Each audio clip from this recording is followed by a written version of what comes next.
Tonight on Joy News Prime, NDC minority vows to continue its Occupy BOG protest after the central bank governor sent out his security team to receive their petition. On a day, hundreds joined the minority group in a march to demand his resignation. We'll tell you why the minority is tonight declaring war on the Bank of Ghana governor. More protests today as Ashaiman residents pledged to organize series of protests at the Ministry of Roads and Highways if the Ashaiman MCE fails to repair roads. Now on Joy News campaign, dialysis crisis, some young Ghanaians with kidney failure cry for help as they, among others, demand access to affordable dialysis treatment. Meanwhile, the World Health Organization is asking the government to expand NHIS to cover patients battling chronic kidney diseases. It is for us to really support the health insurance and to ensure that services such as renal services are included in the benefit package of the health insurance to mitigate the out-of-pocket expenditures that we are beginning to see increase. Sometimes, because of the dialysis, I don't go to school on Mondays and Thursdays. I'll come for dialysis. Whenever I go to school, sometimes I'll be confused. We call and ask our friends and neighbors. Sometimes, if we get the money, we will come for the dialysis. If we do not get, then we will not go. At 8 p.m. we'll bring you business where the Bank of Ghana has stated it resolved to introduce the digital currency ECD despite the delay. The governor mentioned at the 111th MPC briefing, currently the decision as to when to potentially introduce ECD is yet to be determined. It's important that first things are handled first.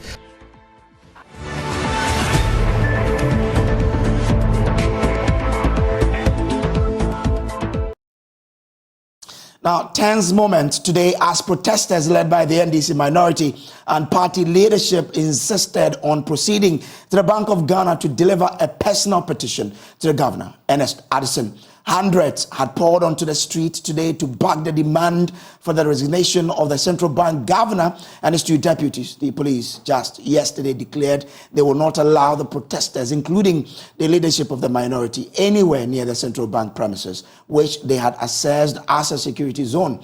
Well, today the police were determined to avoid a repetition of the violent scenes that characterized the three-day Fix the Country protest and allowed the leadership of the minority to hand-deliver their petition at the Bank of Ghana.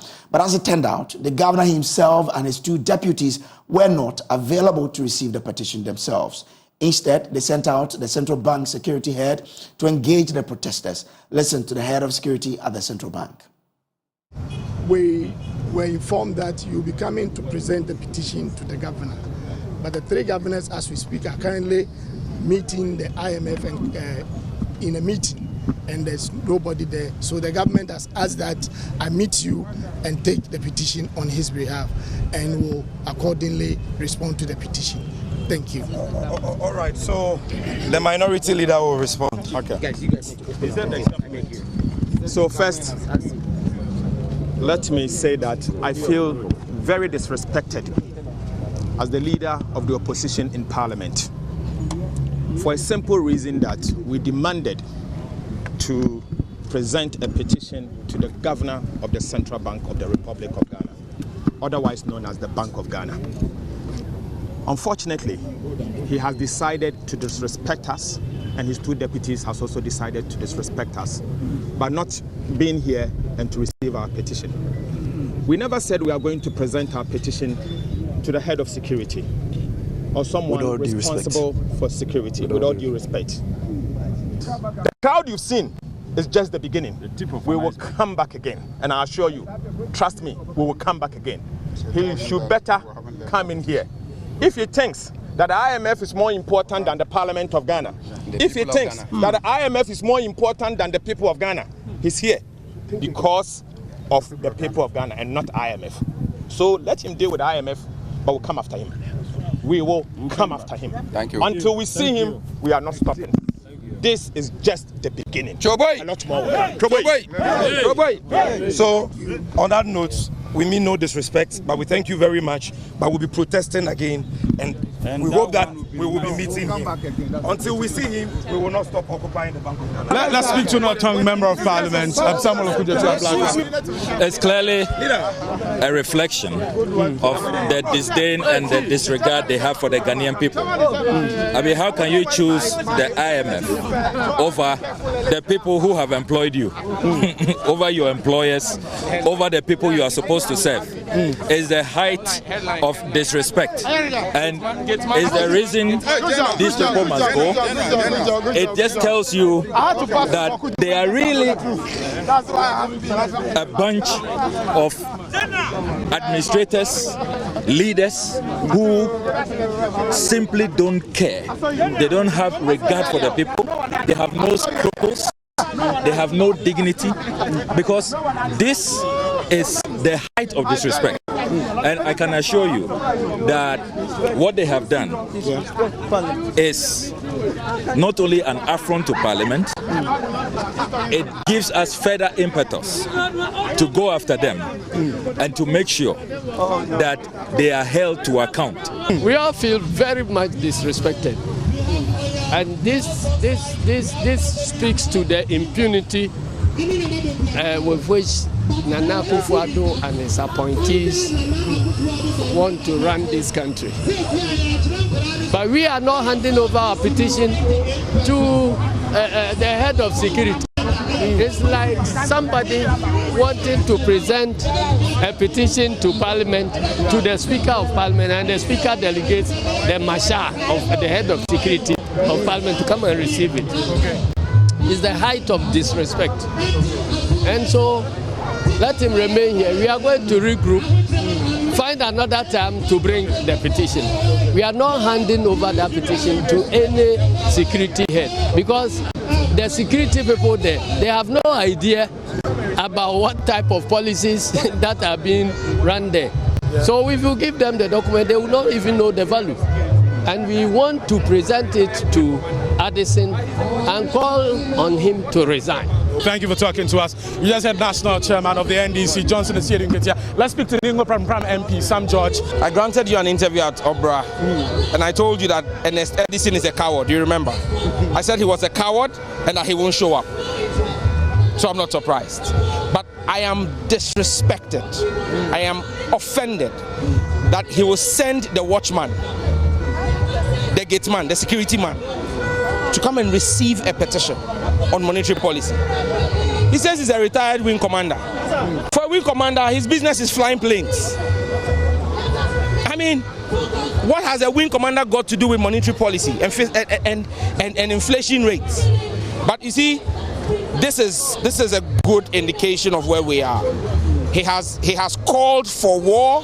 He will get it big time. He dare not step in Parliament because we will not entertain him in Parliament. I was just asking the National Chairman if he would recommend, he talked about a boycott, and I was asking him if he would endorse any boycott in Parliament, advise the minority in Parliament to boycott it. Is this something you would support?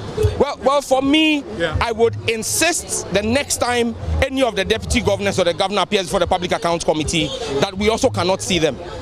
We would ask this, is either they meet the security detail in Parliament to hear them before the public accounts, or they should go and then when we are ready we'll call them. Hundreds of police officers were deployed here to ensure order at today's Occupy the BOG protest. The protest has ended, and as you can see, the Inspector General of Police, Dr. George Kufuor-Dampare, is here congratulating his men for a job well done. We've been with them since morning. We've not seen any police officer carrying arms. None of them have seen carrying arms at the protest, just wearing their route control gear, ensuring order. There was no confrontation at any point. The only disagreement was the use of the Castle Road. That some protesters wanted to use the Kwame Nkrumah Avenue, but eventually the minority leader, Dr. Castle Atuforse, managed to de-escalate the situation. So the IGP, Dr. George Kufuor-Dampare, is here congratulating his men for a job well done. Let's go. Come on. Go Germany, eh? Yes, I'm good. Good job. Good job. I'm proud of you. Let's keep at it, eh? Good job.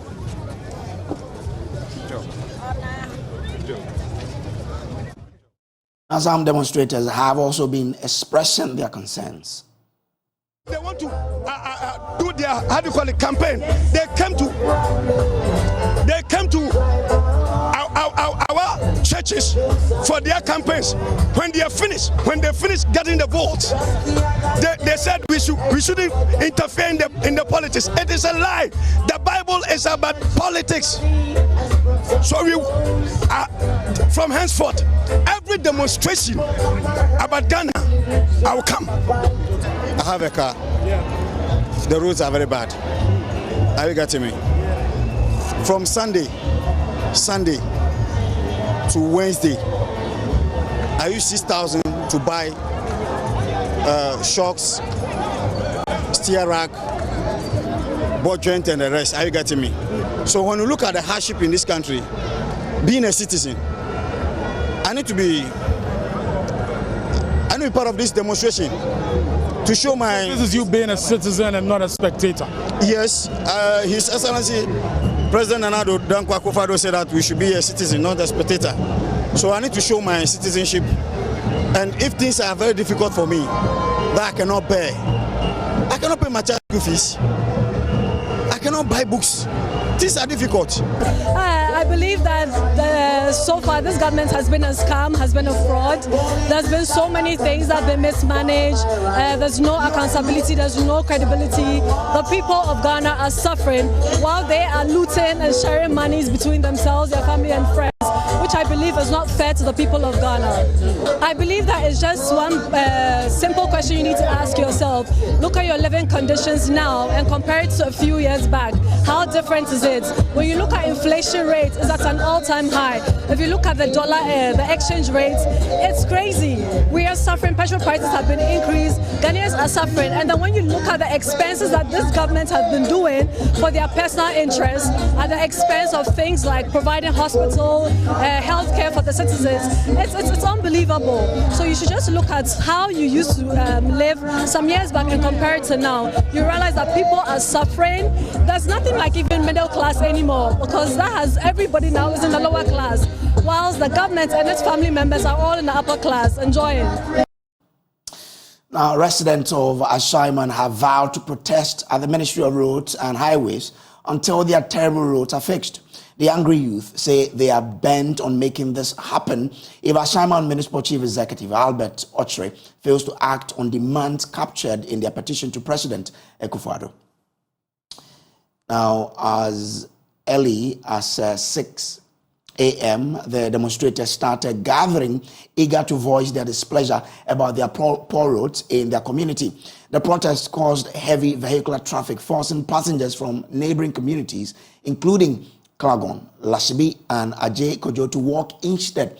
Some residents have been sharing their frustration about the situation. There's no truth in Ashaiman. The leader, you can't talk plenty, all be lie. The thing they talk, if you where the posters have they write for us say from Court Junction like this, you go past Police Junction, past Methodist Junction, go inside. Where you for pass, you no pass one place safe. You there, you don't know where the road good or where no good. From here. That be all the asphalt top. The main problem from Newtown Junction to Police Junction, 1 hour, 2 hours. Somebody go take something small, they can't provoke other. Say, oh, you know they here don't do. You know they here don't do. But if you drive somebody in car safer, you go know what we they talk of. Somebody go give you car, they do AC, air conditioning for cars. I feel they drive car. You go hit Porto since I know then the motor you go buy is spoil like. A convener for concerned citizens of Ashaiman, Freeman Chekbo, together with some executives, later presented their petition to Ashaiman Municipal Chief Executive Albert Ochre. 7 years now, we don't have anything to show off in Ashaiman constituency. Look at our roads from the Vaco flat through to Newtown. The roads they are all bad roads. You take your car, the moment you drive your car 3 kilometers steps, you must go to the workshop. And prices of goods and spare parts are also high. So that is why today I'm supposed to go to work today. I have goods to clear the port.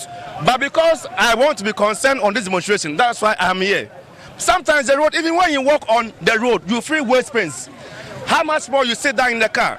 You will find pregnant mothers who will join road 6 months pregnancy, 3 months before they'll get to hospital. They say that the pregnancy, I say, pregnancy is getting destroyed because of our roads.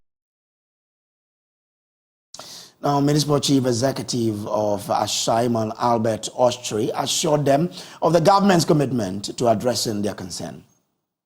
Ashaiman Newtown Road, it was a package. I had a car 22 come to 22 in a rows. Contractor, no, indeed. Say, Neis Kasem, Miankasa Messiano, Menanakasa, Neis Kasem. But he has assured me, say, once the payments get improved, Nisikasem not only Ashaiman, Wayegma or other places, once the payment gets improved, he is going to return to the rules. But I think that is the reason why we were given the 10-kilometer drain works to begin with road construction.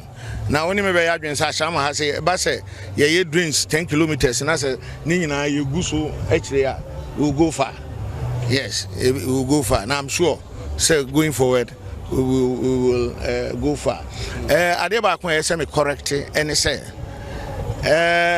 roads in Ashaiman, say a diverted road will be free Ashaiman na enye the year 2017, na a year before the 2016 election. So the MC was basically explaining that there's a contractor who is constructing drains now. Now, if all of those drains later the contractor is able to asphalt, and of course, Ashaiman is moving ahead. Now, he then later said that if there had been any diversion of road in Ashaiman, it didn't happen in 2017. It probably could have happened before the 2016 elections. Now, joining us on the lines now is the Member of Parliament for Ashaiman, Albert Nobe. Grateful to you for joining us, Ernest Nobe, rather. Grateful to you for joining us. Now, your citizens say that they would, demonstrate at the Highways Authority Ministry to demand that their roads are constructed. What have you been doing so far since they issued this petition? Well, thank you very much, and good evening to your viewers as well. Yes, today was a day that the constituents have demonstrated against the government about the bad nature of our roads. And then as the MP, I am the voice of the people, and I've also made sure that all these things were tabled on the floor of the House. I asked the Minister of Roads and Highways questions about our roads in Ashaiman. I've written letters, I've met the ministry, I've met the regional minister concerning our roads, but unfortunately all these proof futile. So today when they started the demonstration at the MP and the representative of the people, I also joined them. And so presenting the petition to the Chief Executive, we are hoping and praying that the petition will have the necessary attention of the government so that they can come to our aid and also make sure that the roads are fixed. Now, this demonstration started not today. They have been complaining about the poor nature of roads. You have, raised questions on the floor of Parliament. Nothing is still being done. So what's the next phase of action that you intend to undertake to ensure that the roads are fixed? Well, for now, the only thing that I can do as a member of Parliament is to only fill the potholes. And that's what I've been doing all this while. I've been using the common fund and my personal money to do certain rehabilitation at the various areas that we have major problems. And so that's the only thing I can do. Constructing roads or road construction is a major activity. That is the preserve of the central government. Sure. And so if I've done everything possible to draw the attention of the central government to the roads and they still refuse, the only thing I can do to salvage the situation just in a temporal and knee-jerk approach, is to just fill those potholes which I've been doing all this while.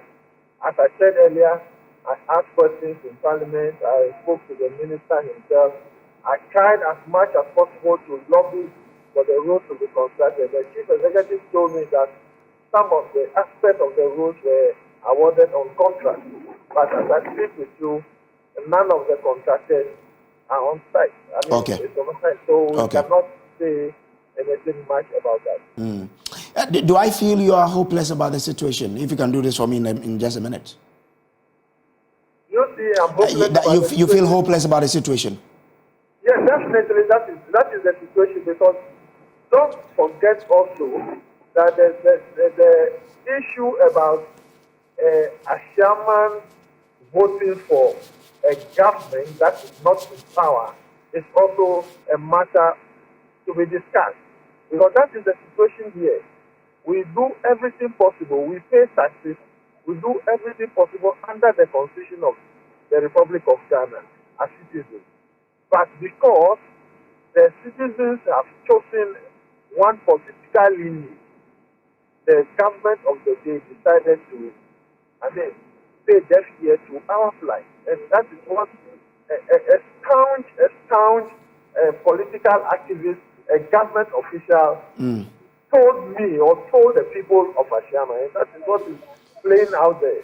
Okay. So it's a hopeless situation at this point in time. But I hope and pray that in the next government, God willing, when the NDC administration comes to power, all these things will be fixed. Okay, grateful to you. So, NS Nobe, ASD MP for Ashaiman. To other stories, and the World Health Organization is calling on the government to urgently recapitalize and expand the National Health Insurance Scheme to cover the substantial expenses associated with renal treatment. Now, patients grappling with kidney failure currently bear the brunt of dialysis cost, amounting to at least 1,000 Ghana cedis per week. This exorbitant expense, widely criticized for its prohibitive nature, has unfortunately resulted in premature fatalities. Country representative for World Health Organization, Dr. Francis Kasolo, asserts that the NHIS should shoulder the burden of dialysis expenses to alleviate the financial strain on patients. We'll hear from him shortly. First, listen to some young Ghanaians with kidney failure who are crying for help as they, among others, demand access to affordable dialysis treatment. The youngest among them, a 16-year-old girl, Rosemary Bodu, says it has affected her academics. Maxwell Agbagba has the second in a series of stories dubbed Dialysis Crisis. A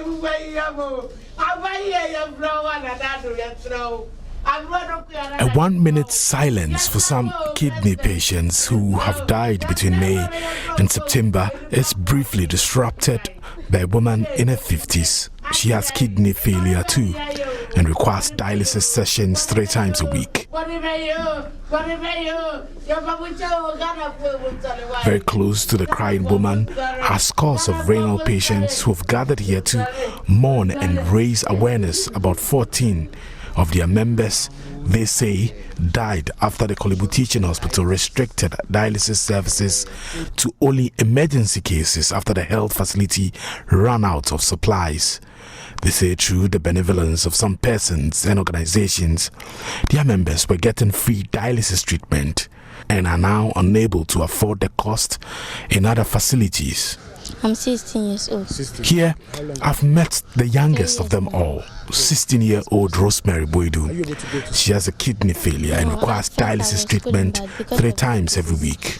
She says with some health facilities charging as much as 500 Ghana cedis, she's unable to afford it. Sometimes, because of the dialysis, I don't go to school on Mondays and Thursdays. I'll come for dialysis. Whenever I go to school, sometimes I'll be confused, especially when they treat mass. I don't understand where they are fruit.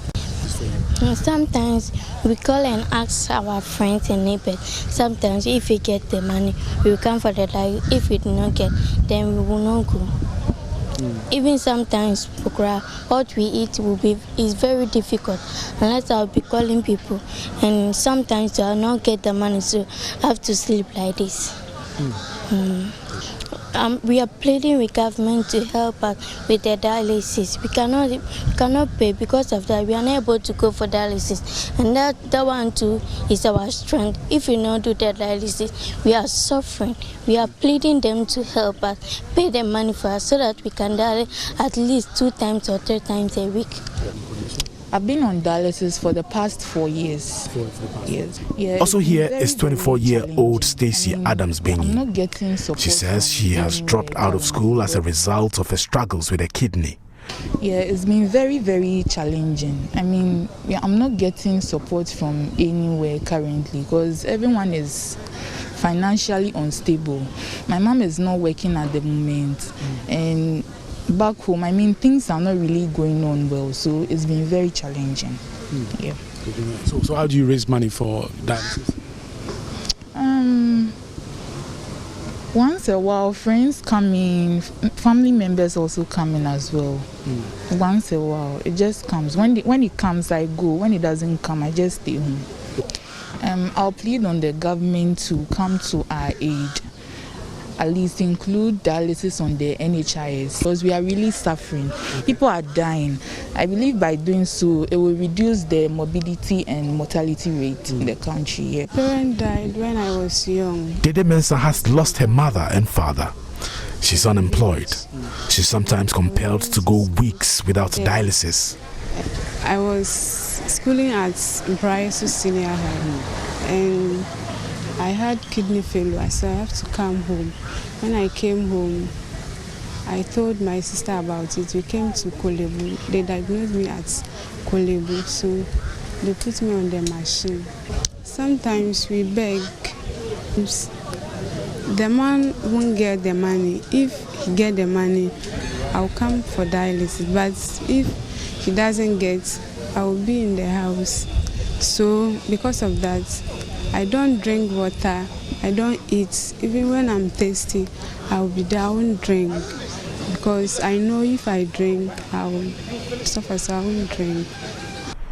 Limited access to affordable dialysis treatment has put immense pressure on Rosemary, Stacey and Dede. Their stories mirror that of thousands of persons with kidney condition, emphasizing the urgent need for better healthcare support and accessible treatment options. Their stories highlight the importance of affordable healthcare and support systems for those dealing with chronic illnesses. Maxwell Agbagba, Joy News. We can now listen to the country representative for the World Health Organization, Dr. Francis Kasolo, who believes it is urgent the NHRA considers expanding its reach to absorb the cost of renal treatment. See and discuss with the colleagues who are in the, for example, Kolebu, to understand the reason for the increase. But like I mentioned, if our health insurance is strong, it can mitigate the cost of even renal care if the renal care is one of the on the benefit package of the health insurance. So it is for us to really support the health insurance and to ensure that services such as renal services are included in the benefit package of the health insurance to mitigate the out-of-pocket expenditures that we are beginning to see increase. And if that works, then we will have solved part of the problem of increasing out-of-pocket expenditure that we see with the dialysis cost. In which we work with the government, and we're working, for example, with also the National Health Insurance Scheme.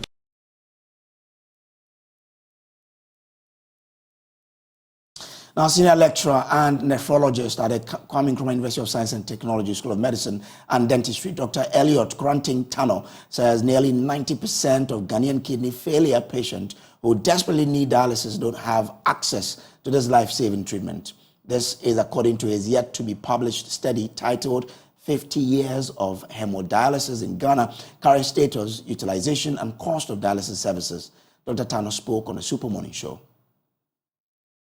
What we see in the clinics are so small as compared to what we think is the main problem. Because these people happen to be in Accra, they know 37, they know Kolebu, and how about those who in the Upper East, Upper West region, who probably will be going through the same symptoms and be told that, oh, it is, something that they did wrong in terms of Yabobi or whatever it is that they say. So probably they don't even care to get into the health facility. So far as the numbers are concerned, like you rightly said, we believe that some 13% of our population have some form of kidney disease. So if we are assuming averagely we are about over 30 million, some 4 million of us have some form of kidney disease here in Ghana. Now, the key thing is that this majority of the 4 million, chances are that will be fine. They might not even get kidney disease or get kidney failure, I should say, and need dialysis. But there's a chunk that might end up doing that. And as per our ballpark figures that we put together in that paper, in the sense that we believe some 15,000 people might end up, requiring kidney replacement therapy or dialysis. Now, as per some survey that we did, not long ago, in terms of finding out how many people are currently on dialysis across the country, it's not even up to 2,000. So what that means is that there is a chunk of people who would need dialysis and are not getting it in other areas. That's over so what it means is that people. There is a bigger problem than we see it. And we probably may need to attack it from that angle. Yes, so watching Joy News Prime still to come here. The Wa Circuit Court has jailed a popular wedding MC in Wa, Rashid Amen Anata, to a prison term of 22 years for defiling 10 girls.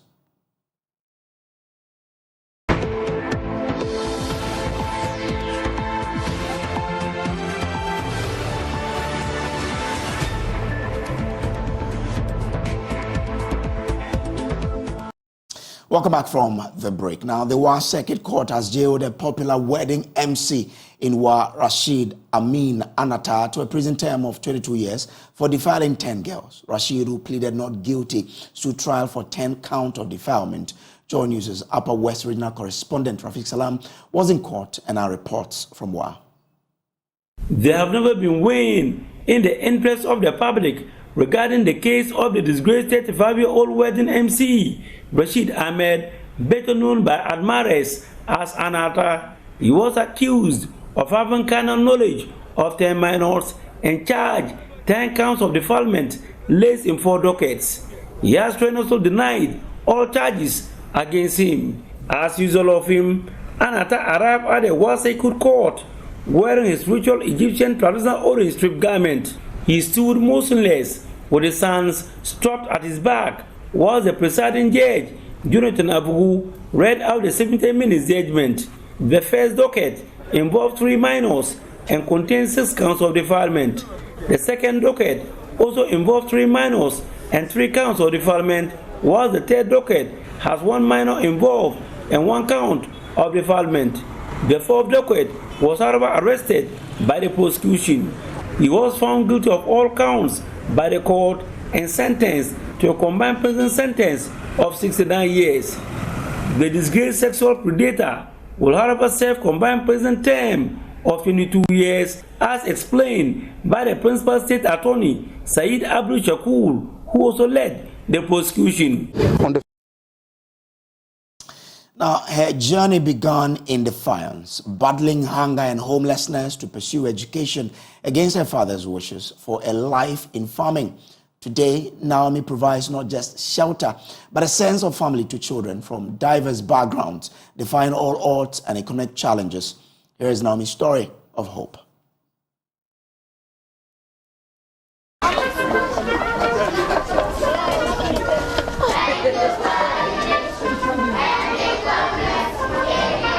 It is dinner time at the Royal Seed Home, a shelter at Papase in the Central Region. 80 hungry mouths are ready to be fed. Meet Naomi, the lifeline to hundreds of street and special needs children who might have otherwise been left without a home. We have been getting the children from the Department of Social Welfare to the home now. And as I'm talking with you now, having almost 75 children. We got to know that some of them has epilepsy, and some of them has a little bit mentally challenged, and some of them they are children in need that they cannot do anything. Some also has a stroke. As I'm talking with you now, I'm having a baby which is 6, 7 to 8 months who has a stroke. But Naomi's journey to becoming their savior was not an easy one. 26 years ago, she battled hunger and homelessness because she defied her father's wishes to pursue an education. The father wanted her to be a farmhand, but she wanted to do more than just farming. Naomi, from a poverty-stricken background, longed for a brighter future. She rebelled and enrolled in a vocational institute in Kaswa, but was often forced to spend lonely nights on the streets. Because of 9 Ghana cedis, in 1993 it was 9,000, but now we call it 9 cedis. So I end up in Gates, I have to be sacked from school, and I became a street girl for some days. 3-4 days. So through that, I asked myself, when I was crying, hungry, thirsty, if I didn't die and I survive, what can I do to serve my siblings on streets who are in this situation? After graduation, she worked as a hairdresser, but she became passionate about taking care of homeless and vulnerable children because of her personal experience. In 1997, Naomi founded the Royal Seed Home, which now spans an expansive 20 acres of land. It has become a sanctuary for children from diverse backgrounds, a place where they find not just shelter, but also a sense of family. The children here looked happy and at home, so much so that many of them, who were abandoned by their biological families, have refused to go back. I came to Royal Seed Home at the age of 3 years. I was a street child. I was living with my dad, but my dad was a drunkard. So someone saw me and brought me to Royal Seed Orphanage Home. So I completed my JHS at Royal Seed Orphanage Home and completed my SHS at Accra Technical Training Center, which I offered auto body repair, which is car spraying. And I later completed Accra Technical University, which I offered automobile engineering, and I completed 2020. So I feel like I'm living with my own family. All my life I've been staying with people from one family to another family, all in search of survival. The last family I stayed with was not liking the idea of me going to school, because that wasn't the mission, or that wasn't their perspective, of taking me. They wanted me to work, but I wanted to go to school too. So it became it turned to a problem for me, an issue. So my teachers thought it was. So they took me to the nearest police station, that was Kaswa police station. Then through that, I found myself in Royal Seed now. Well, I just thank God for everything, because there is no load on my shoulder, and let's just say that way. And for I get what I want. Since I'm not staying with my parents, so life been in my life stage, it's okay for me, because for Naomi and her family, what they are doing for me is more than what my parents can do. Now, will Presec Legon make it their 8th trophy, or will have another school clinch the bragging right as the quest to finding next champion of the National Science and Maths Quiz begins today? Now, we have been with the team, and we'll be engaging how things are.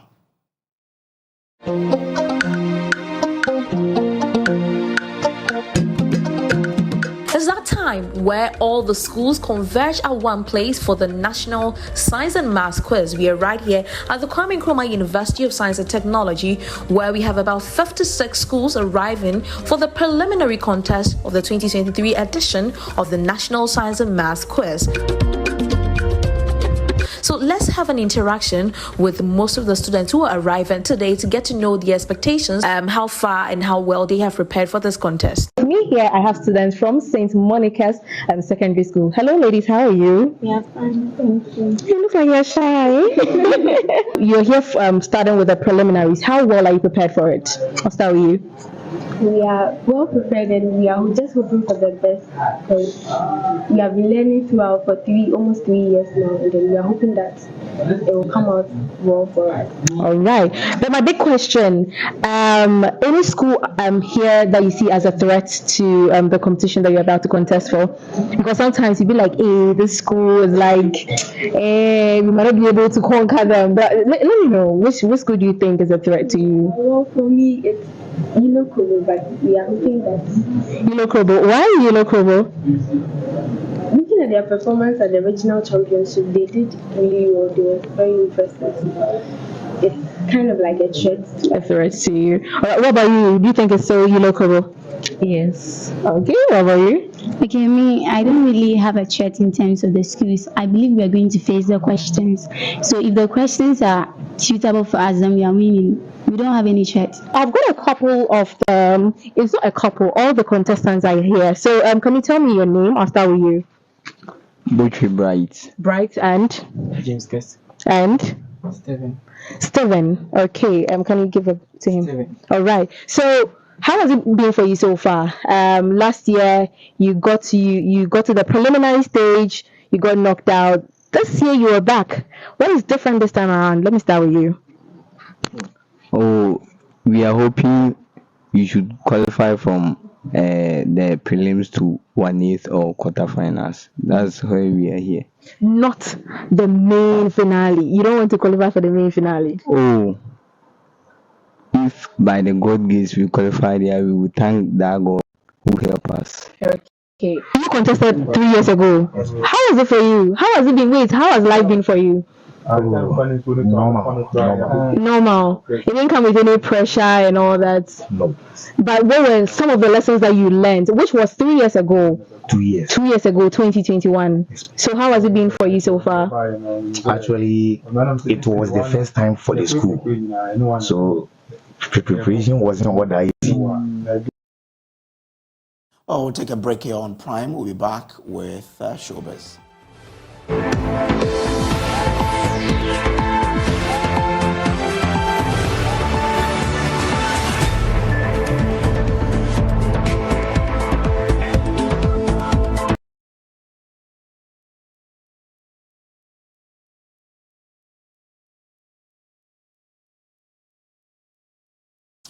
Welcome back. Time for us to bring you Showbiz. And you know what? My dearest dear is That's here. right. I miss you. I miss you a lot. Good to see you. Good to see you, yeah. When I was home, I was watching and I was like, I need to be here to see my dear. Well, you're here. You didn't even give me a hug. Oh, don't worry, we'll talk about that later. We'll talk about that later. But let's begin with Maoli Gavo, who was the latest guest on Celebs with Amele Josu. And basically, he's been talking about entrepreneurship in Ghana and how our system here doesn't support young entrepreneurs to thrive. Up a business in Ghana. Yeah. I'm gonna need like 3 hours to talk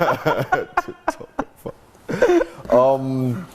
It's very strange, I won't lie. Ghana isn't very we don't provide the kind of fertile ground that you would need to sort of come in and flourish as a business, especially as young business owners who are just trying to make it. It's not like I have unlimited money or anything. So I won't lie, Ghana is not that hospitable in that way. Yeah. However, if you can find a way to persevere through those obstacles, then the business opportunities are immense and they're great. So I'm not going to lie and say, oh, it's easy, you can just breeze in and do whatever you want. But if you can just persevere, the results are amazing. I'll give you a practical example. When we started building this place, I started when dollar was 1:6. And we spent a few months building this space. I started when dollar was 1:6. When I finished building, dollar was 1:14.6. So started from 1:6, ended at 1:14.6, which means that whatever I was using to buy $10,000 back in the day, now I'm having to use more than double to buy that same $10,000, which is absolutely insane, and you wouldn't find that in a lot of places. And for the most part, usually that would cripple any business plan. So So that was Maoli Gabo. But from Maoli, let's move to another actor. Well, he's an actor and a fashion designer. Oh, okay. Businessman. I'm talking about Elikem, the tailor. Well, he is actually encouraging people to take up entrepreneurship and also tells the story of how his entrepreneurship journey started.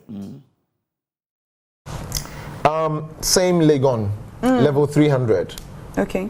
My dad had passed away. This was maybe like some 8 to 10 years now. My mom is doing well. For me and my little brother to go to school, he had also started the University of Science and Technology by then, I think. So it was hard for everyone.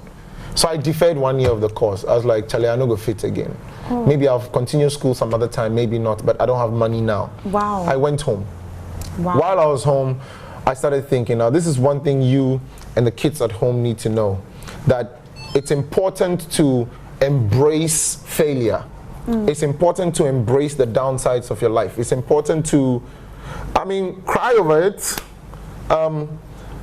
be sad, think about it, but once you start thinking of the problem, I'm not going to be able to go to school again, I'm deferring, start thinking about the solution. So in thinking of the solution, this is the quote I have in this area, that in adversity, a man finds himself. When you're down, you're low, you're in trouble, things are not going well for you, that's the time you might find yourself if you pay attention. And that's where fashion was birthed. So I like making clothes, I like looking different. So I go to Kantaman to get some small money, buy a shirt, change the buttons. I didn't know what I was doing. I'll put some African print on the side, I'll write my name, I'll just wear it. Next thing I know, I'm walking around town and somebody, hey, your shirt is nice. Hey, Elikem, hey, who made it for you? Oh, myself. What? Oh, it's nice. Charlie, do something for me. Now his friends are calling me. Charlie, the shirt's the bill. This is how my business has transformed over the years. Really nice story. And Can you give us more of that? I love that. You love stories like that. We'll try. Because there are a lot of people who are at their lowest ebb. They need to be motivated. Right, absolutely. All right. Thanks for having me, that official. Thanks for coming. That's Noella carrying Yale for you. Well, before we wrap the bulletin with some live pictures from today's Occupy BOG protest by the minority. To enjoy this, Prime Business is up next.